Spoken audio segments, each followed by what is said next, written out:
There we are. So we are talking about the second century of Christianity, and as we said, much remains obscure from the first century. Lots has been lost. Eusebius himself was a church historian. Um, Recorded a lot that was from church historians before who had recorded things, but we've lost that literature. So a lot of it depends on what he has said. Please take a look at that. If you want to look at that particular book, it might be very interesting to you. But as we leave the first century and make our way into the second, writings and names of church leaders begin to multiply. And here we're on a much more concrete ground. And I want to say that part of the reason I'm saying this is that when I was growing up, I don't know about you, but a lot of people just kind of speak into the air and they say, oh, we don't know anything about Jesus. Really, the stuff was concocted centuries later. Did this really happen?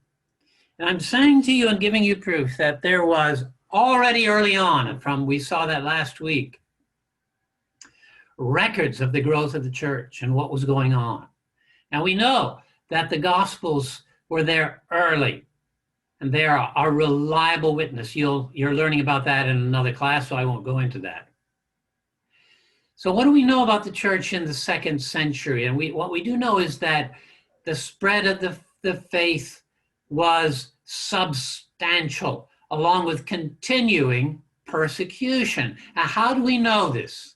And the interesting thing is we know it from a secular source. There's correspondence that comes down to us from a Roman governor whose name was Trajan.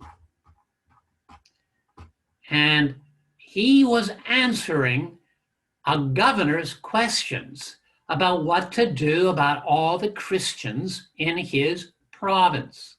This correspondence comes to us from somewhere around AD 111, a little over 1900 years ago.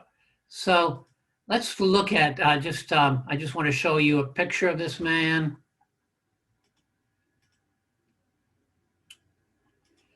There he is, Trajan. Can you see that picture? Have you seen that? It's kind of wave or nod your head. I'm not sure this is, yeah, you can see it. I have two screens and I see it on mine. It says I'm sharing, but I just want to make sure you do. Can you still see my face as I'm talking to you? Yes, you can. All right. Then let's continue here. And that is that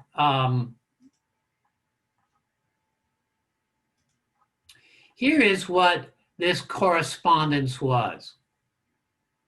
Trajan was considered to be one of the five good emperors.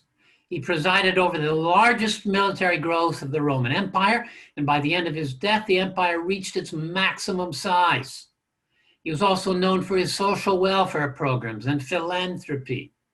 He cared about the poor. He was a good guy, not a ruthless persecutor, not crazy like Nero. And here's what we know, and what I'm reading comes from Justo Gonzalez's The Story of Christianity. Listen in as I read this, because I'm going to ask you what you learn here.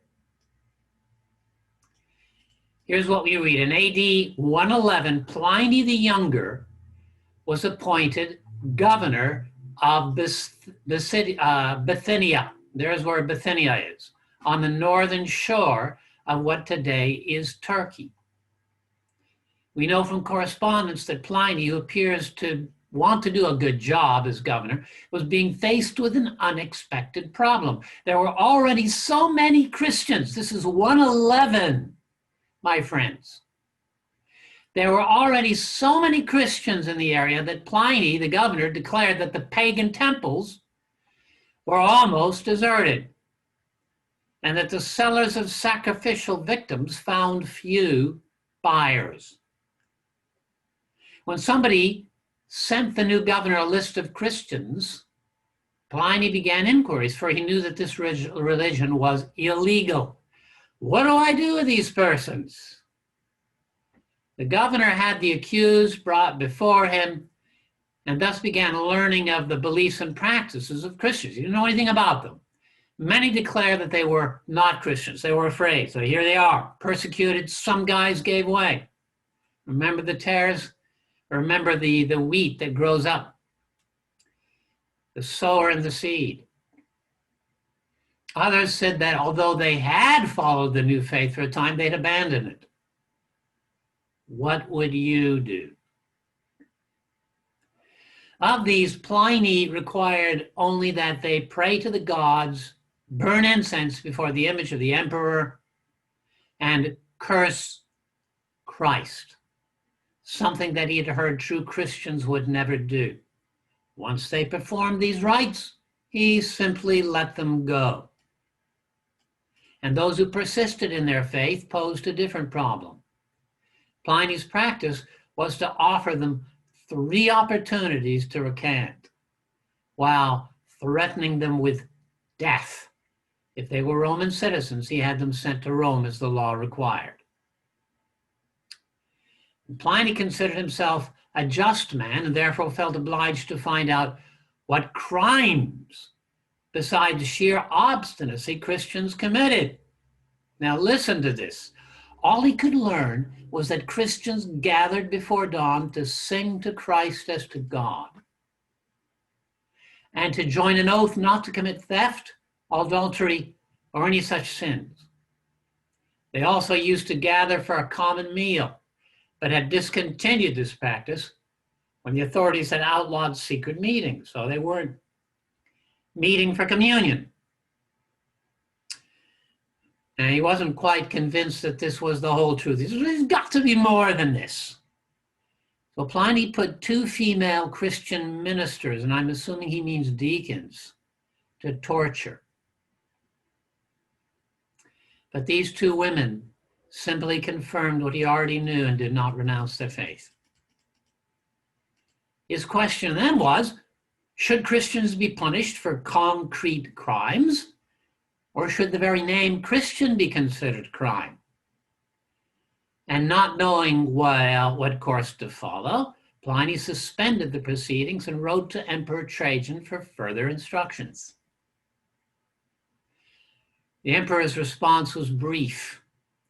When it comes to the punishment of Christians, there is no general rule that is equally valid in all circumstances. On the one hand, Trajan replied, the nature of their crime is such that the state should not waste time seeking them out. On the other hand, if they are accused and refuse to recant, they should be punished. Those who are willing to worship the gods should be pardoned without further inquiries. Finally, anonymous accusations, that is, people bringing in names of people and remaining anonymous themselves, should be disregarded, for they are a bad legal precedent and are unworthy of this age. So, here we are. What do you learn? What did you learn from this correspondence about anything? And you're some kind of a guy that's curious about Christianity, about Rome, about persecution, all the rest, and you come across this letter. What has it told you? And just raise your hand and we'll talk about that in class. And if you're in classroom, please come up to the screen. Yes, Timothy.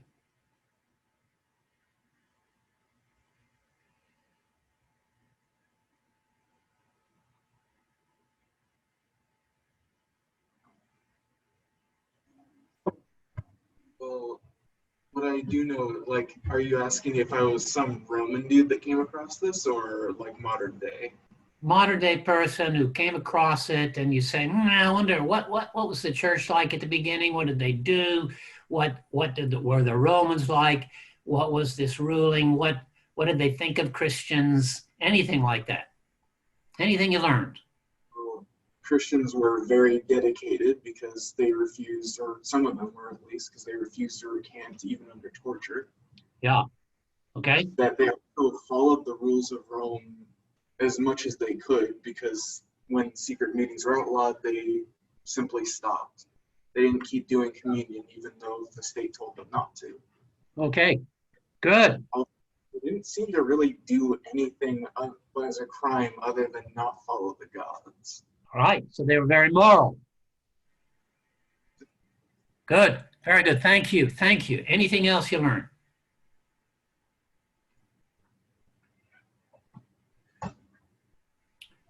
Yes.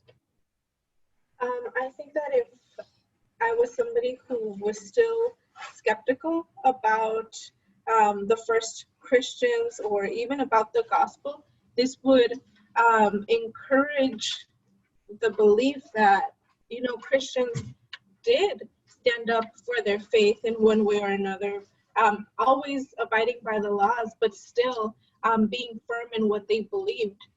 If I was skeptical about the gospel, I would say, you know, if they were willing to testify and to go before authorities and defend their faith, then there has to be something valuable that they're willing to put their life out there for it.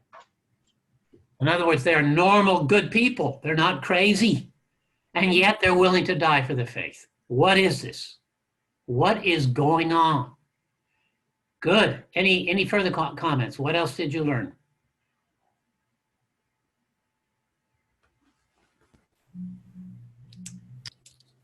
Okay. Let me just say a few things about, and I think this might be interesting. Christians sang a hymn to Christ as to God. That's going to be important because there's going to be a very big discussion come the Council of Nicaea and through 25 about who exactly Jesus is. Christians already worshiped him as God. And the other things that are important here is that the Roman authorities, and this went on for 100 years, this was their policy, says don't seek out Christians. Their crimes aren't worth persecuting. They let them go if they recanted. It was pretty easy. All you had to do was recant. They were fair enough, these Roman authorities, to say if anonymous accusations come in, disregard them. And there were women leaders. So, who were well known. So, I'm just going to reduce the size of this. Can you still see me? If someone would say yes. Can you see me? Is it unmute yourself and say yes if you can?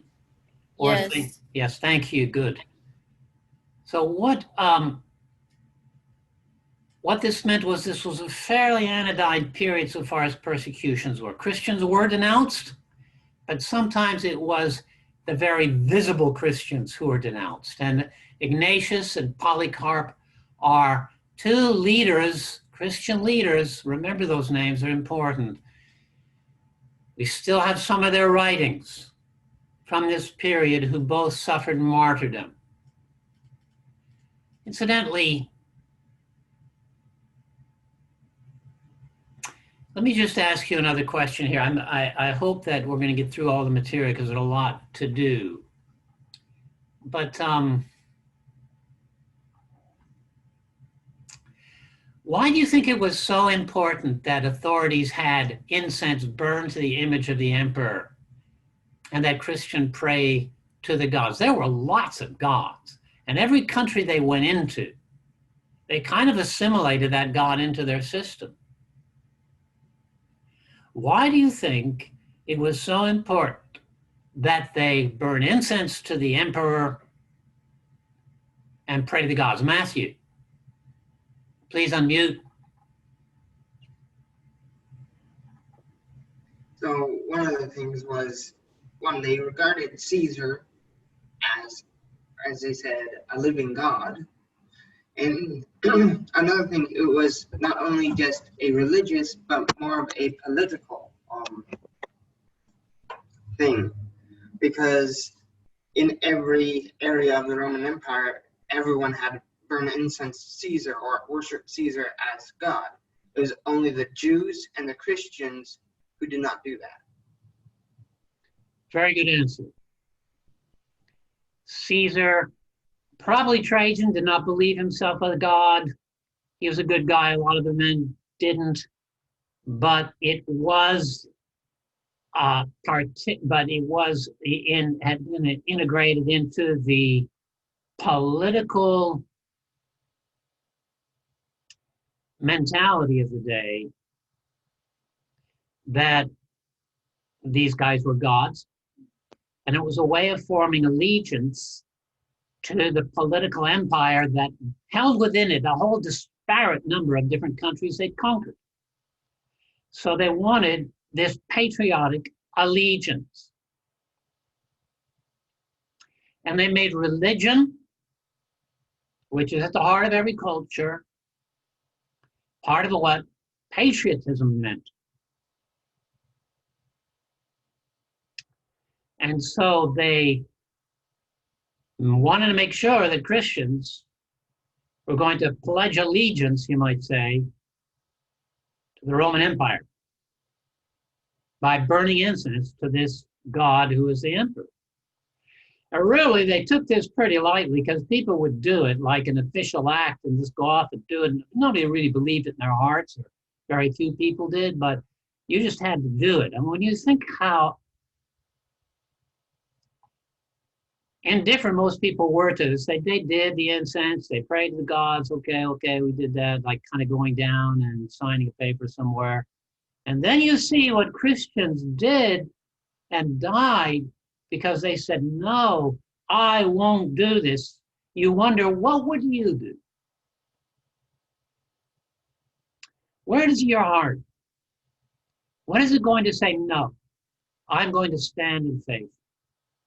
And the other question, and we won't answer that right now, but what are the dangers of making patriotism and religion synonymous or bound together?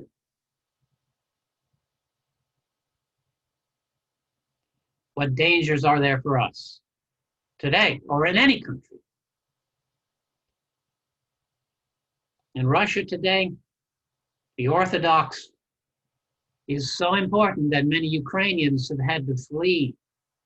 Ukraine have had to flee Russia to come to the United States in order to worship freely. So here we are, and I'm afraid we're going to spend too much time. But as far as anonymous denunciations were concerned, Trajan didn't want governors pursuing Christians overly much. So what do we know about Ignatius and Polycarp? These people, these two, along with Clement that we heard of last week, were called apostolic fathers because each of these men had known, either when they were very young or sometime in their life, one or some of the apostles. So they're called apostolic fathers. And Ignatius was the third bishop or pastor of the Church of Antioch. So can you see this screen? I believe you can. Here are some ruins. There are lots of ruins of Antioch. I had to choose one.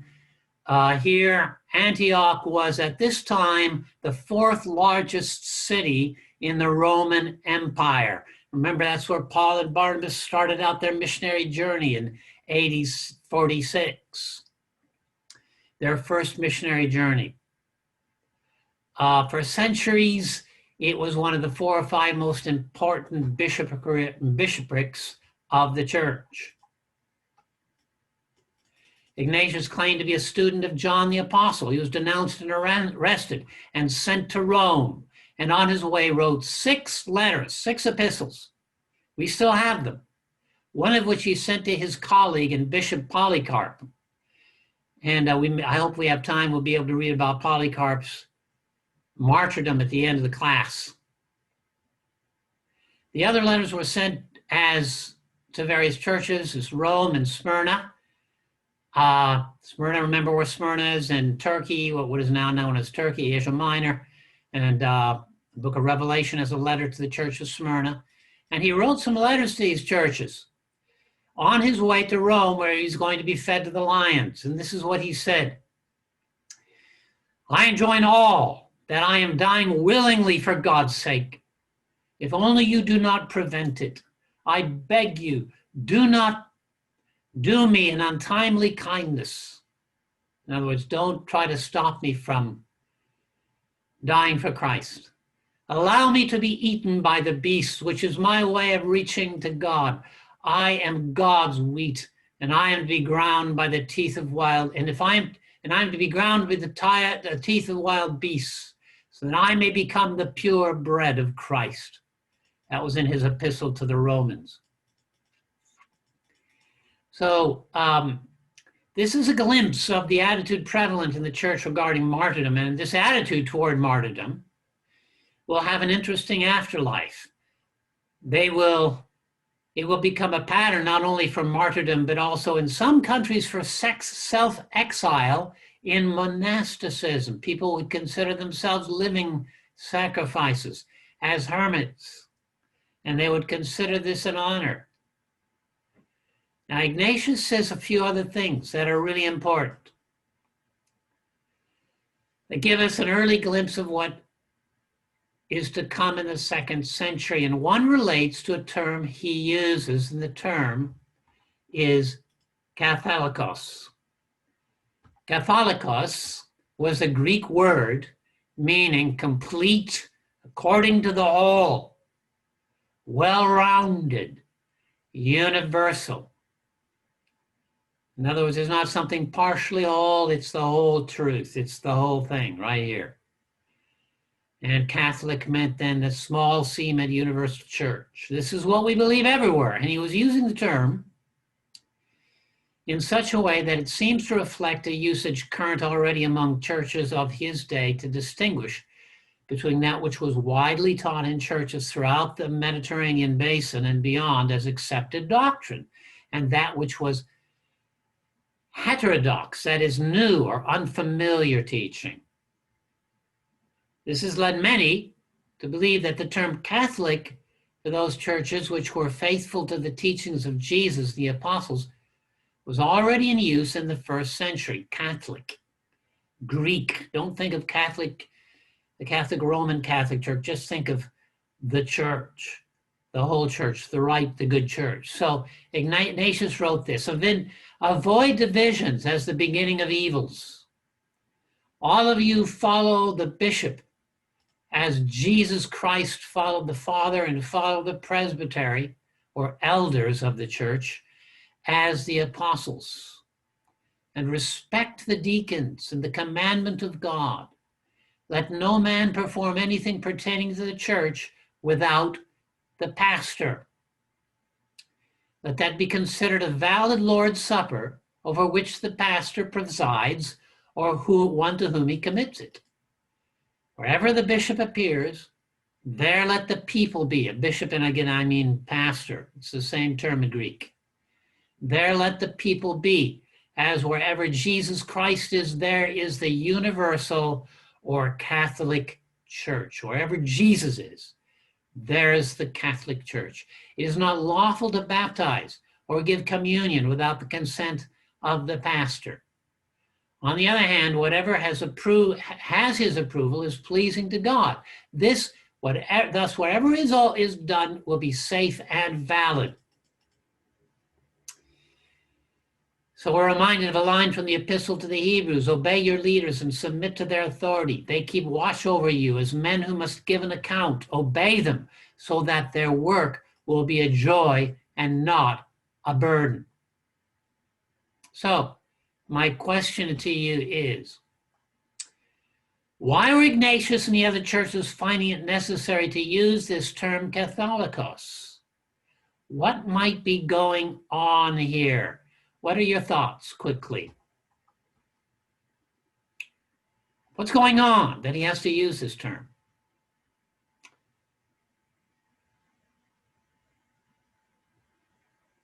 Yes.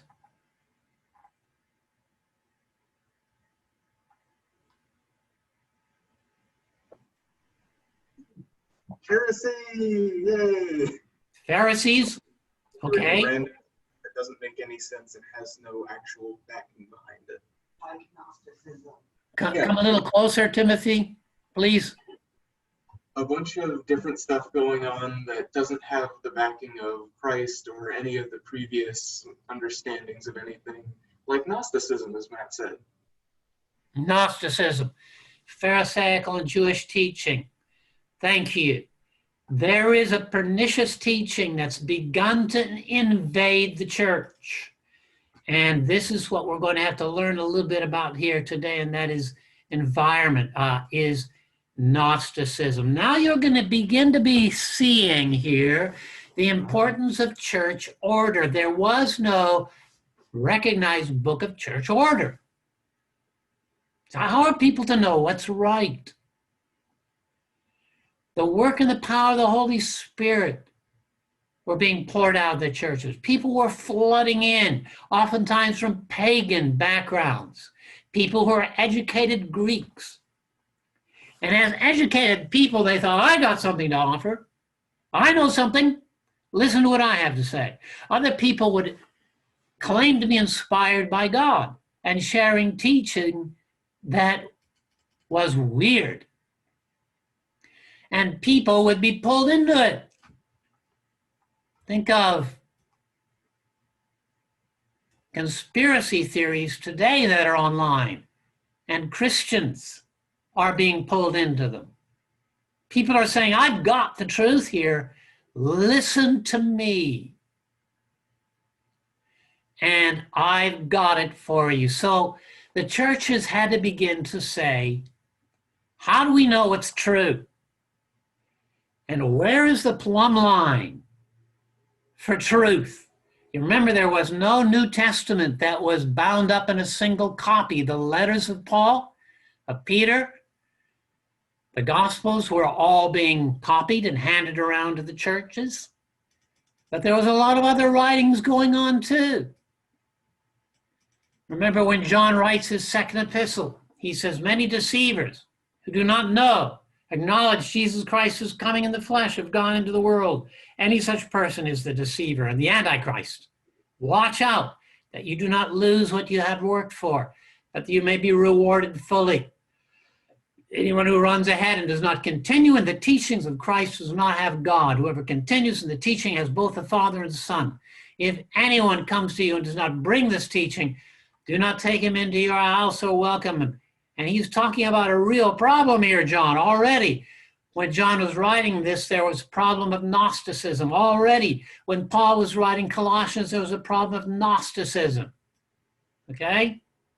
What is Gnosticism? Let's take a look at that. Gnosticism means to know. It comes from the Greek word gnosis, to know. Two of the great teachers of this period were Gnostics, or Basilides and Valentinus. I haven't put their dates down. Basilides wrote from 117 to 138. Valentinus was roughly a contemporary of Basilides. They wrote in different countries and published these different gospels, claiming they came from Christ, and they had secret knowledge. How do we know what they teach? Well, some of it we get from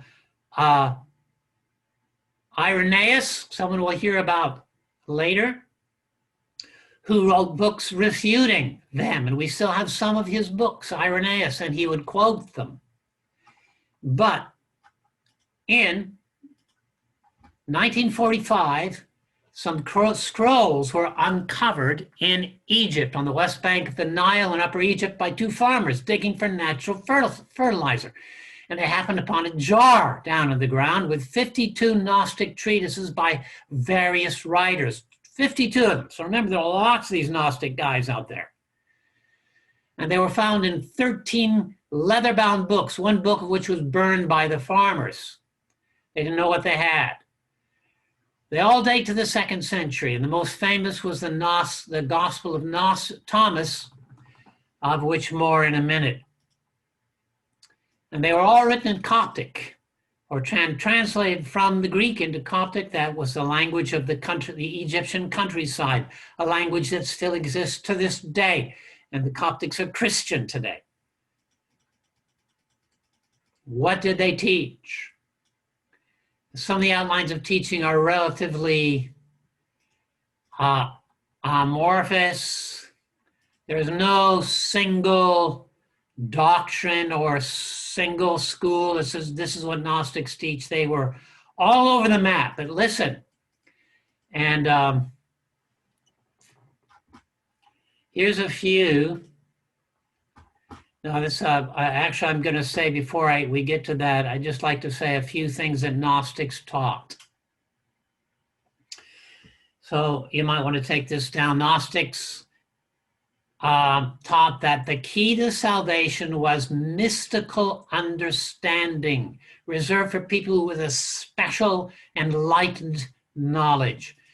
What they taught was that all matter is evil, all matter, that is the earth, the soil, the ground, is evil, or at best is unreal. Humans are eternal spirits that have been trapped in this evil material. Our goal is to escape from this evil body and this material world in which we've been trapped. The world is not our true home. It's an obstacle to salvation. And originally said all reality was spiritual. The Supreme Being had no intention of creating a material world, but only a spiritual one. The Supreme Being in the beginning generated a number of spiritual beings, had kind of spiritual building children. Some of the Gnostics said that he had as many as 365 who were in a hierarchy called eons. And one of them far removed from the Supreme Being, maybe 365, I don't know, fell into error and created the horrible thing that is the material world. Since this world was nevertheless made by a spiritual being, there are still sparks or bits of spirit in it, in us. We have sparks of the eternal world, the spiritual world imprisoned in our horrible human bodies, and that spark must be liberated through gnosis or divine knowledge. In order to achieve that liberation, a spiritual messenger must come into our world to awaken us from our dream and remind us who we really are, and to call us to struggle against our imprisonment in our bodies where we are driven by impulses and passions. Above us are heavenly spheres ruled by heavenly evil powers whose aim is to prevent us from reaching the spiritual realm. Okay, so we're being blocked by evil powers. A messenger comes into our world, and he's going to liberate us. In order to gain spiritual fullness or pleroma, we must break through each of these spheres. And the only way to do this is to have the secret knowledge that opens the way, much like a spiritual password or your link to this online course. Gotta get the word. The heavenly messenger sent to give us that knowledge without which there is no salvation is Christ. He reminds us of our heavenly origin and gives us the secret knowledge that unlocks the key and allows us to return to our spiritual mansions.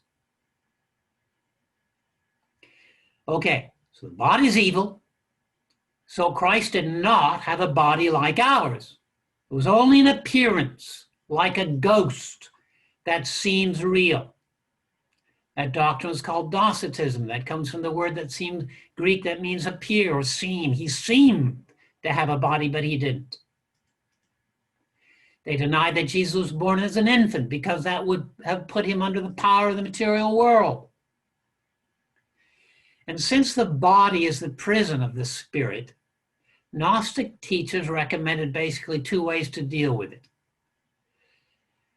Control the body and its passions through rigorous asceticism and thus weaken its power over the spirit. That is to say, fasting without ceasing, punishing your body, And crazily, some others believe that you just kind of leave it to its passions, do whatever he wants. It doesn't matter because the body's unimportant anyway. Do whatever you want. It's not that important. What's important is that spiritual key that you get. So I'm going to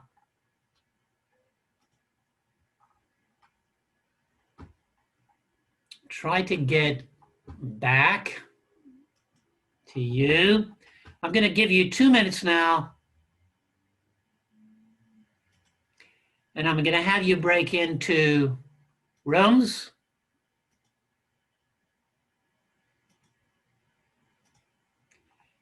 And I'd like you to talk about what you think is wrong with this.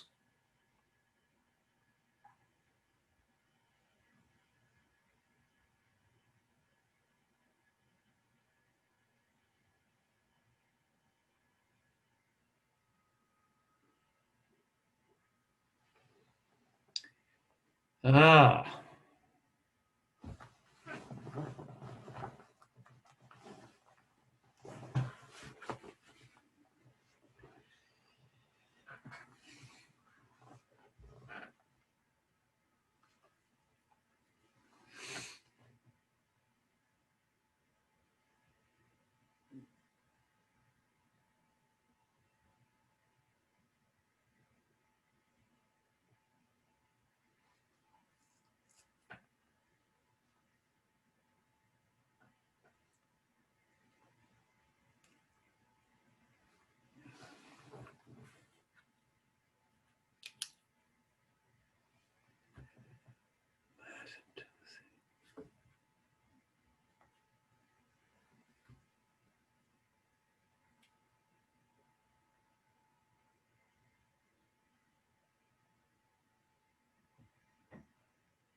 Okay, so I'm going to ask you that question, all of you, really briefly, just maybe someone who wants to be a volunteer. What's wrong? What are the basic errors in this whole thing? Okay. Yes. Tell me your name again because it doesn't show up on the screen. I'm sorry. I'm just raising my hand for the rest of the class because you might not see them, but Tim wants to say something. Okay, Timothy. I actually was researching this a couple of days ago, looking on Wikipedia, which I was looking at the Gospel of Mary, which is one of the ones found in that stash of texts you were talking about. And I was reading it and it was very vague for a while, and I was like, maybe this is actually not as unchristian as I've been told. Until I got to a quote from someone defending, funnily enough, the validity of the text that said, it was a bunch of random stuff she was talking about, but the thing that really popped out to me is that it denies basically it denies that we are saved by Jesus dying on the cross. And I was like, no, that's ridiculous. That is the definition of heresy. That is that is the opposite of Christianity. It denies the whole point of Christianity and Jesus dying on the cross. Ridiculous. But yeah, there you go. Thank you. And every cult will deny that. Yes, Nancy. Or no, you raising Um, your hand? Yeah. Yeah. So it does say that because if he didn't come in the flesh or wasn't born as an infant, there would be no way that he would be able to go through what we went through or experience humanity and take all of our sins and redeem us. And also everything else that they believed, it sounds like it's just twisted and very like kind of has some of the stuff like where there's a spiritual world and forces of evil, like we do believe those things, but they really twist everything else that they made up, I guess. I don't know. Yes. That's all I got. Yeah. Thank you, Nancy. Yeah. So they get some things right. There is evil out there. But in actual fact, they're putting themselves hand in hand with it because they denied the power of the incarnation, haven't they? And how Jesus has redeemed us. Yes.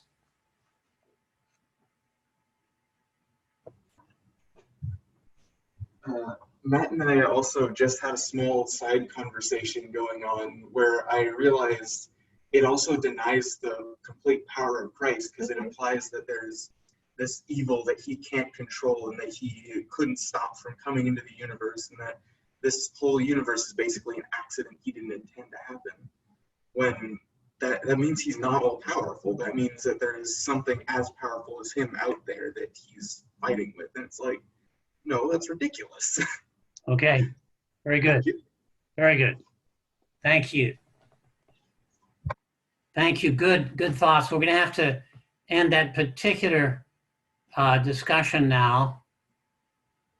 But let me just show you a few things too that they say.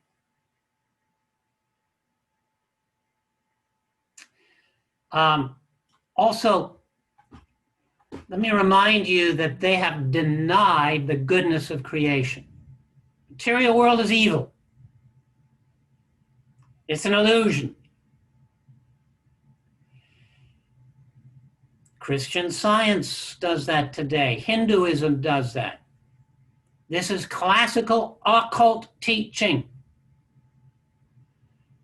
There's nothing new under the sun. A lot of these same doctrines come back again and again, and the church was being assailed by it at the very beginning. Think about this too. When Don Brown, Dave, wrote the Da Vinci Code, he taught that there were many gospels competing in the first decades of the church, all equally valid, and that the four gospels in our New Testament today were simply imposed by the guys who got into power and their preferences adopted in the church councils.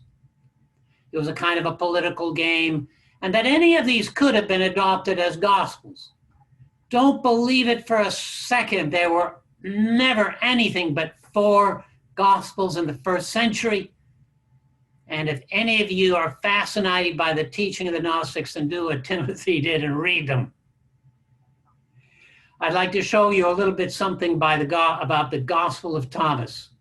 And you'll see this on your PowerPoint. Let's see if I can get to sharing again.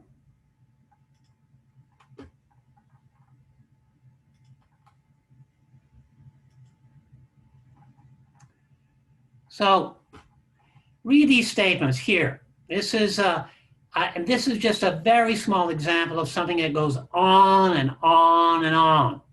Jesus said, this heaven will pass away and the heaven above it will pass away. The dead are not alive and the living will not die. During the days when you ate what is dead, you made it alive. On the day when you were one, you became two.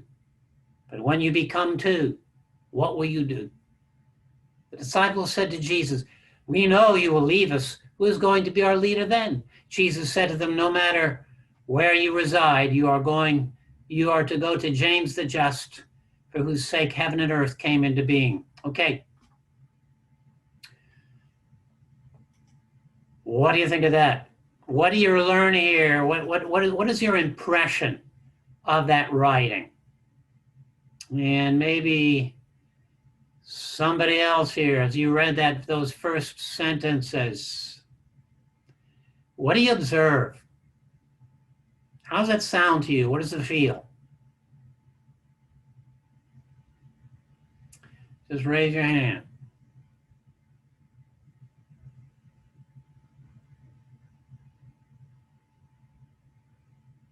Anything?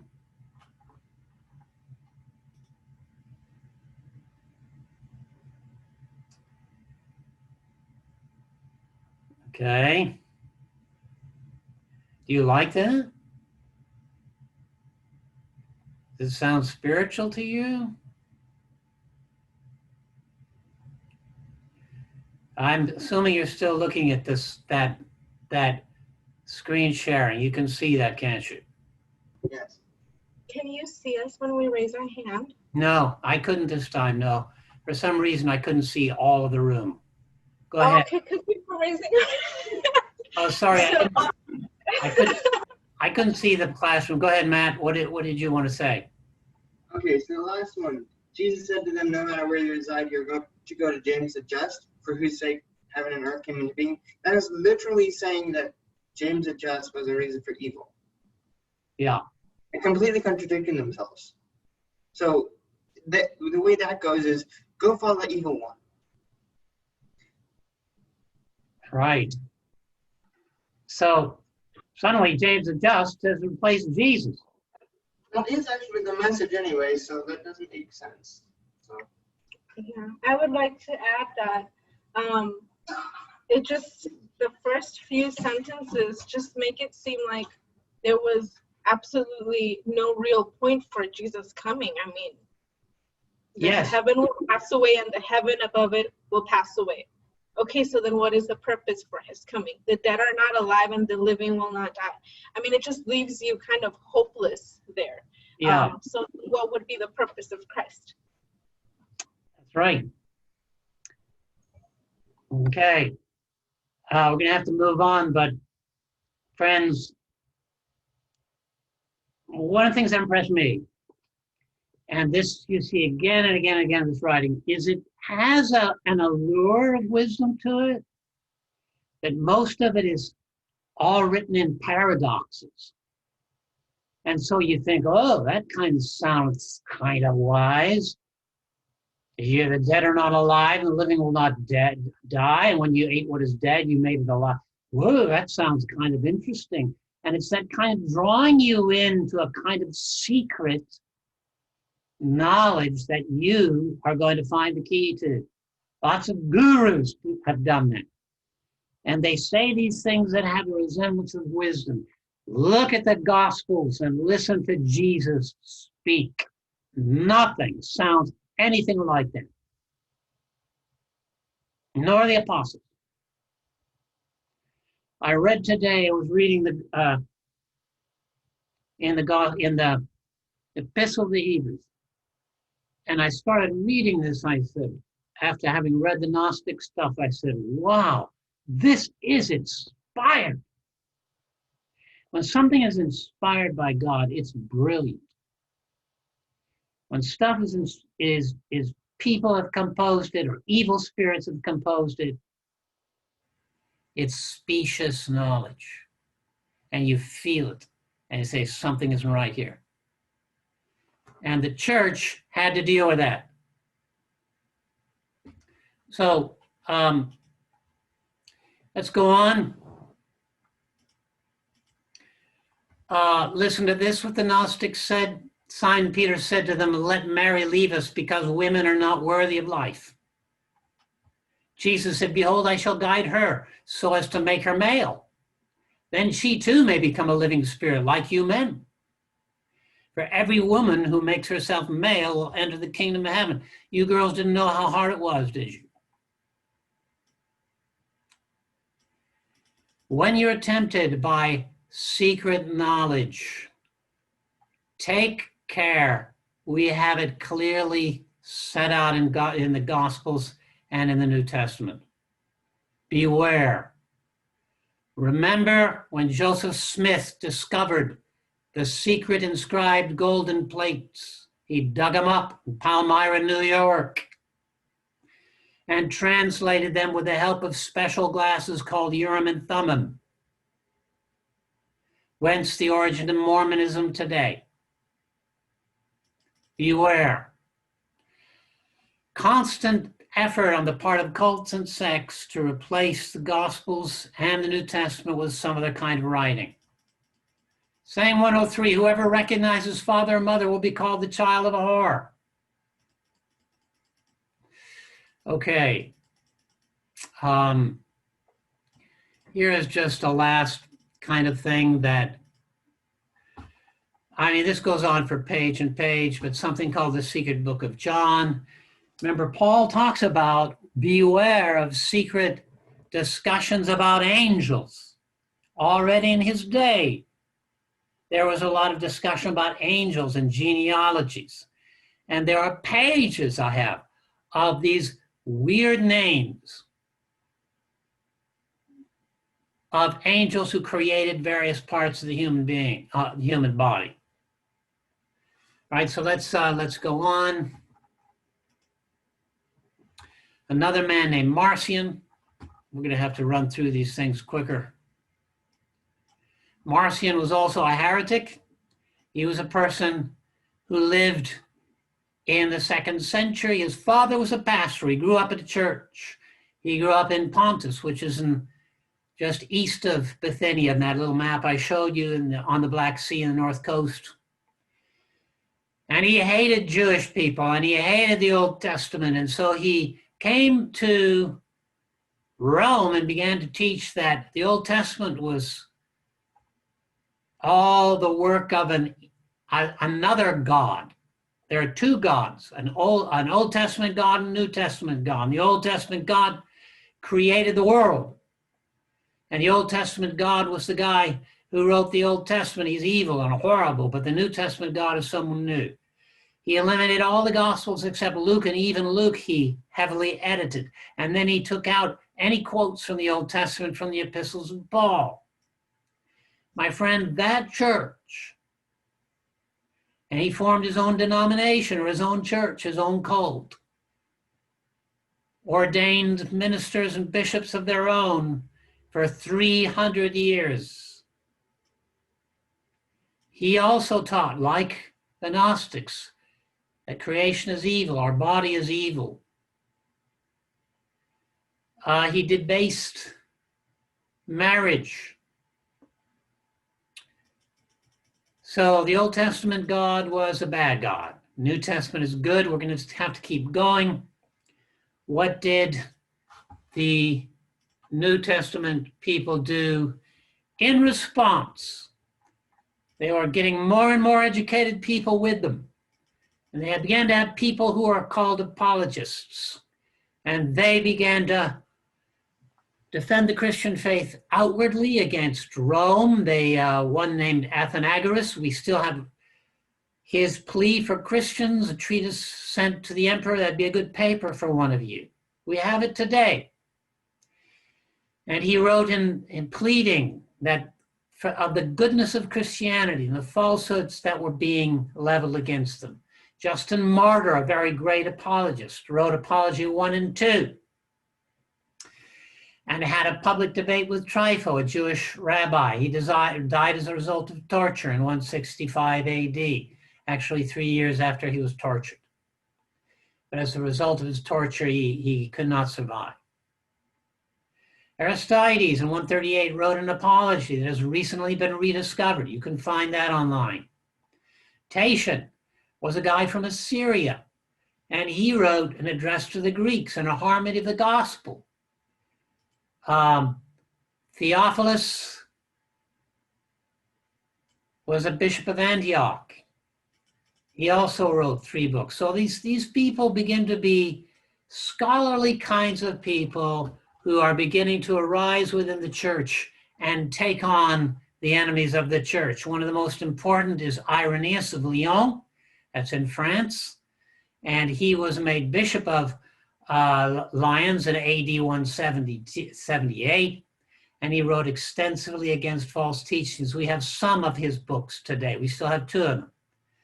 Antaeus, I've already mentioned, who visited India, started a catechetical school for young people, people who wanted to become baptized in Alexandria. Clement of Alexandria was his disciple. And he became very important in the church. Tertullian of Carthage was the first guy who was a Christian scholar to write in Latin. He lived in Carthage. That's in Tunisia today. That's where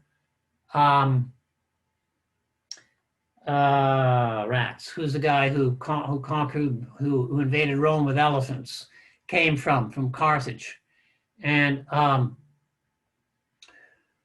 he wrote incredibly good stuff. Every word that he wrote was like a pithy saying, and he could be quoted. He might have been what we call a barber from northern Africa, converted to Christ later in life when he was about 40 years old.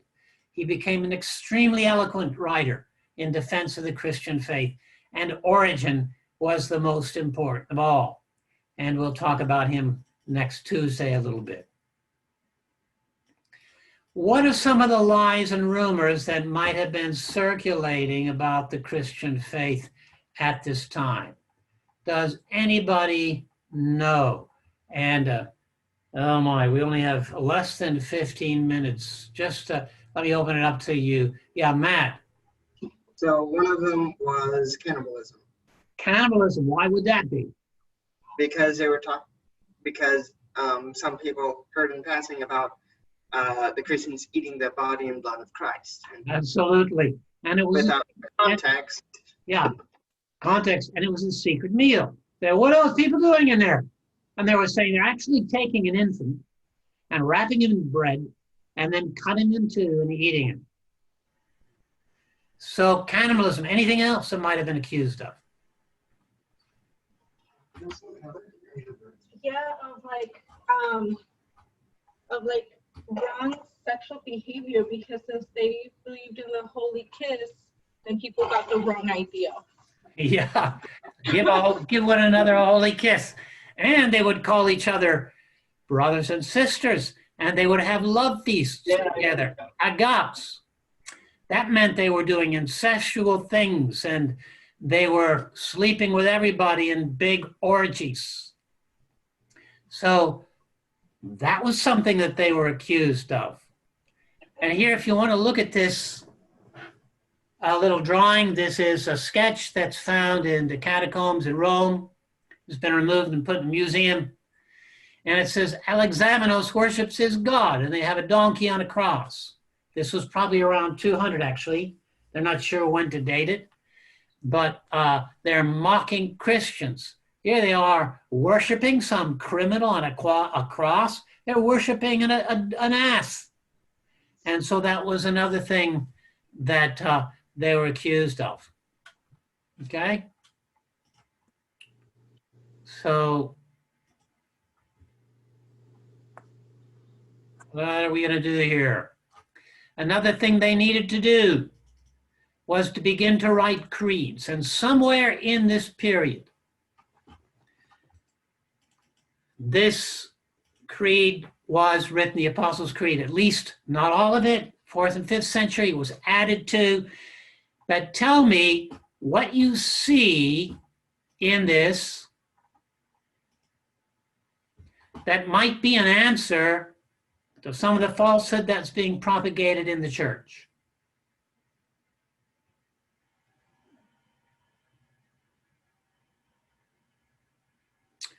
Come on, Nancy, Cody, Mariana, Grace, come on. Look at that. What have the Gnostics been teaching, and Marcion, that they are specifically responding to? Yeah, Cody. He was born of the Virgin Mary as a living fleshly being. He was a human. Amen. Good. And remember what Apostle John said in his letter. Anyone who says he's not come in the flesh is not of God. All right? And so he's come in the flesh. He's born of the Virgin Mary. Nancy, yes. Mostly all of it, like the community or the forgiveness of sin and the resurrection of the body and life everlasting.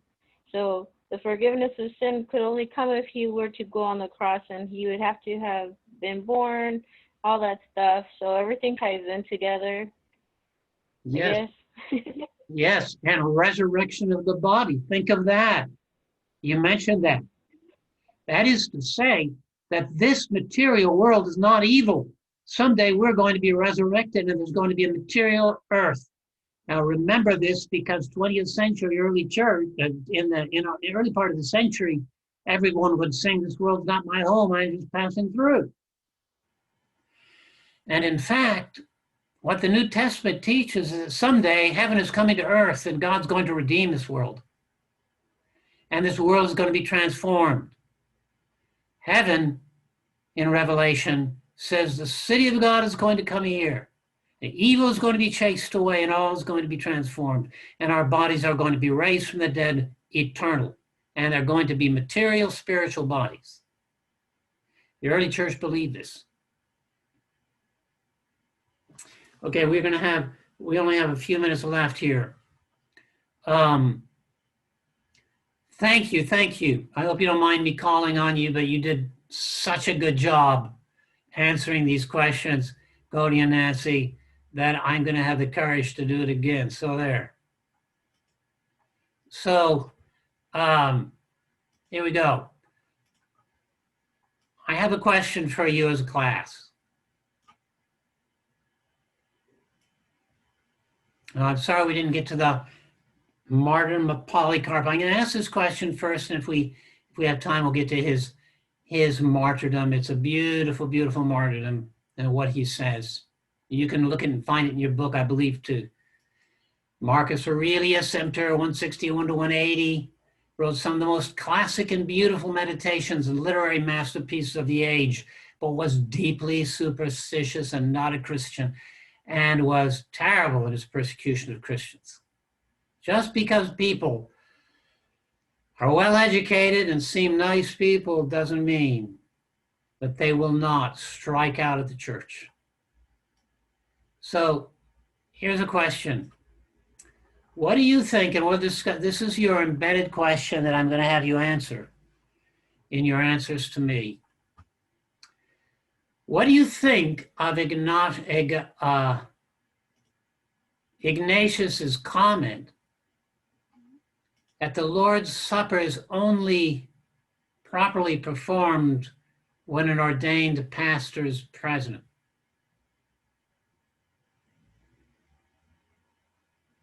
And you can see where that's come from with all the kind of opposition and weird ideas that we're trying to force down the door of the church. You know that everything in church is a response to some extent, not everything, but much of it is a response to pressures against evil from the outside. But what do you think about that today? Yes, go ahead. Who? Classroom or Nancy? I can hear you, yes? Okay, I'll go. I believe that I can see where he's coming from, because since the Bible itself has requirements for how and in what position you can take the Lord's Supper, then somebody who has that knowledge should be available to have the authority within the room and the, what do you call it, the accountability that yes, I am here, I know that I have asked for forgiveness if I have offended my brother or sister in Christ, I can partake in the communion. So I can see where he's coming from in requesting that there should be an ordained pastor, as in somebody with the knowledge and authority to then hold everybody else accountable. Thank you. Good, thank you. Timothy. I agree. Okay, Nancy, yeah, go ahead. Sorry, You I was agree. gonna say I agree. Yeah, I was gonna say somebody has to be there that knows what they're doing and why they're doing it, And I was just gonna say almost the same thing as Liz. Okay. All right, thank you. Yeah, Timothy. So it's also kind of like a standardization, right? So you don't have like if you're making, if you're producing something and you have a ton of different people producing it and they're all doing their own random tolerances to their, designs and stuff, then none of it's going to work properly and all of it's going to be weird and just misshapen and all kinds of stuff. So this is standardization. So you're saved because this is the standardization of the Christian faith. This is standardization saying like, yes, this is how it works. And it needs to be standardized because you don't want some random guy like, what was the weird dude we were talking about earlier that believed in an Old Testament, New Testament God? Marcion. Yeah, you don't have some weirdo like Marcion coming in and, being a stumbling block to all those Christians and getting a bunch of people thrown into hell because, I don't know, he had some weird stuff happen in his childhood and he doesn't like Christianity because of it. Who knows? Yes. Good. Thank you, Timothy. Any others?